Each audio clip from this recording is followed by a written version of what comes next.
G 8 class, 8 boys and 8 girls. Good morning. I am your science teacher, Ms. Nadish Mushtaba. It's your class of science and chapter number 5 जैसे कि हमने start किया हुआ है। और आज हमारे टॉपिक का नेम है energy changes in chemical reactions के केमिकल रिएक्शन में जो एनर्जी की तब्दीलियाँ आती हैं, एनर्जी की जो चेंजेस आती हैं वो कैसे होती हैं, क्यों होती हैं, व्हाट आर द रीजंस। तो eight class you know very well कि heat is a form of energy, right. Heat क्या है? ये एनर्जी की एक फॉर्म है, हीट, हरारत जिसे आप लोग कहते हैं। तो हमारे पास ऐसे बहुत से रिएक्शंस हैं जिनमें या तो हीट इवॉल्व होती है या हीट एब्जॉर्ब होती है। यानी कि हीट इवॉल्व का मतलब है हीट का निकलना, या तो हीट निकलती है। बहुत से रिएक्शंस ऐसे हैं जिनमें हीट निकलती है और बहुत से रिएक्शंस ऐसे हैं जिनमें हीट एब्जॉर्ब होती है। सच type of term is called heat of reaction, उसे आपको कहते हैं हीट ऑफ रिएक्शन। अगर हम लोग अपना बॉडी टेम्परेचर देखें सेल्सियस पे, ठीक है, 3 किस्म के टेम्परेचर रेंजेस होते हैं। एक सेल्सियस होता है जिसे आप लोग सेंटीग्रेड कहते हैं, एक फ़ारेनहाइट होता है और एक आपके पास होता है केल्विन, ठीक है। तो हमारा जो बॉडी टेम्परेचर होता है it's last date is about 37 degree centigrade. इसका वजह इसकी what is the reason that our body temperature is 37 degree centigrade? It's reason is only this कि हमारी बॉडी के अंदर डिफरेंट बायोलॉजिकल रिएक्शंस हो रहे हैं और वो जो बायोलॉजिकल रिएक्शंस हैं उसमें आप एग्जांपल दे सकते हैं रेस्पिरेशन। जब हम सांस लेते हैं तो भी हमें एनर्जी चाहिए होती है। हम कार्बन डाइऑक्साइड गैस को एक्सहेल कर रहे होते हैं, ऑक्सीजन को इनटेक कर रहे होते हैं, मेटाबॉलिज्म्स हो रहे हैं हमारी बॉडी के अंदर डिफरेंट, और इसी तरीके से एक्सक्रीशन के फिनोमेना हो रहा है, रिप्रोडक्शन का फिनोमेना हो रहा है। ये सारे के सारे एक्टिविटीज़ हमारी बॉडी के अंदर हो रही हैं। That's why our body temperature very, ठीक है, हमारा बॉडी का टेम्परेचर वेरी होता है, लेकिन जो आम बॉडी टेम्परेचर होता है किसी भी पर्सन का वो 37 डिग्री सेंटीग्रेड होता है, ठीक है। एट क्लास समझ आइए। अगर मैं टाइप्स ऑफ रिएक्शन देखूँ, there are 2 type of reaction होते हैं। One is exothermic reaction and the other one is endothermic reaction. Exothermic reaction and endothermic reaction. Therm का वर्ड जहाँ पे भी आता है, the meaning of therm is heat, हरारत, ठीक है।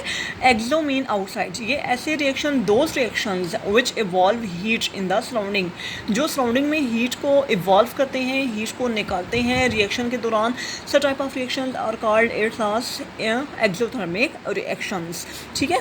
अब जब एक्सोथर्मिक रिएक्शंस होते हैं तो डेफिनेटली क्या होता है, जो सराउंडिंग का टेम्परेचर होता है वो ज़्यादा हो जाता है। बेस्ट एग्जाम्पल है जब हम किचन में काम कर रहे होते हैं या आपकी मदर्स, दादी, आंट्स से कोई भी है जो किचन में काम कर रही हैं, जब वो स्टोव को ऑन करते हैं, स्टोव को ऑन करने के बाद तो आप ज़रा महसूस कीजिएगा कि जहाँ पे स्टोव ऑन हुआ है किचन वाली साइड पे जो एरिया है वो क्या होगा, उसका टेम्परेचर ज़्यादा होगा as compare to remaining home, ठीक है।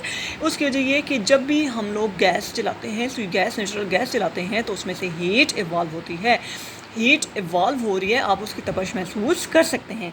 इसका रिजल्ट ये होता है कि जो सराउंडिंग का टेम्परेचर है that will be increases. Burning इसकी बेस्ट एग्जाम्पल है बर्निंग, जलना। कोई भी चीज़ जल रही है, कोयला जल रहा है, सुई गैस जल रही है, पेट्रोलियम जल रहा है, कहीं पे आग लगी हुई है, तो आप देखिए जहाँ कहीं पे भी फायर वगैरह होती है वहाँ पे हीट होती है, वहाँ से तपश महसूस हो रही होती है, तो उससे क्या होता है, जो सराउंडिंग का टेम्परेचर होता है वो ज़्यादा हो जाता है। तो एट क्लास ये नीचे मैंने इक्वेशन लिखी हुई है, CH4 कहते हैं मीथेन गैस को, that is called natural gas. Natural gas जल रही है, ऑक्सीजन का मतलब है जलना, जहाँ कहीं भी O वगैरह होता है, O2 वगैरह होता है, इसका मतलब है कि वो चीज़ें क्या हो रही हैं, कंबस्ट हो रही हैं, जल रही हैं। तो जब भी गैस जलती है तो उसमें से इवॉल्व होता है carbon dioxide, CO2 is the formula of the carbon dioxide and H2 is the formula of the water, और साथ में हीट इवॉल्व होती है। अब हमें ना कार्बन डाइऑक्साइड गैस निकलती हुई नज़र आ रही होती है, ना वाटर निकलता हुआ नज़र आ रहा होता है। सिर्फ हम किस चीज़ को फील कर सकते हैं, हीट को फील कर सकते हैं। लेकिन याद रखें जब भी कोई चीज़ जलती है तो वहाँ से हीट इवॉल्व होती है। So this is the topic of your exothermic reaction. अब बारी आ जाती है जी इट्स लास्ट एंडोथर्मिक रिएक्शंस, ठीक है। कौन सी reactions? Endothermic reactions. Endothermic reactions को आपने एक्सोथर्मिक रिएक्शन का रिवर्स कर देना है, ठीक है, रिवर्स कर देना है जी। एंडो का मीनिंग होता है inside. What is the meaning of endo? Endo mean inside, यानी कि ये ऐसे रिएक्शंस होते हैं। और थर्मिक का मीनिंग होता है हीट। थर्म का मीनिंग क्या होगा? एट क्लास हीट, यानी कि ये ऐसे रिएक्शंस होते हैं। At class what will be the definition? तो डेफिनेशन क्या बन जाती है? Sorry, at class definition will be कि वो रिएक्शन जिसमें हीट इवॉल्व नहीं होती बल्कि एब्जॉर्ब होती है, तो आप उसको रिवर्स कर दें।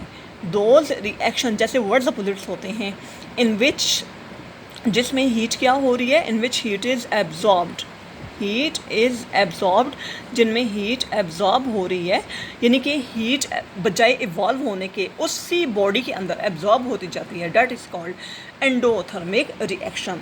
इसका रिज़ल्ट क्या होता है? इसका रिज़ल्ट ये होता है कि जो हमारे पास जो टेम्परेचर होता है सराउंडिंग्स का वो ड्रॉप हो जाता है। ड्रॉप्स का मतलब क्या है, आप यहाँ पे हेडिंग देंगे रिजल्ट की, ठीक है, किसकी हेडिंग देंगे? 8th क्लास रिजल्ट की। जैसे यहाँ पे रिजल्ट की हेडिंग है, एक्सो में सराउंडिंग का टेम्परेचर ज़्यादा हो जाता है और एंडो में जो होता है सराउंडिंग का टेम्परेचर ड्रॉप हो जाता है, ठीक है। ड्रॉप का मतलब है लो हो जाता है, गिर जाता है।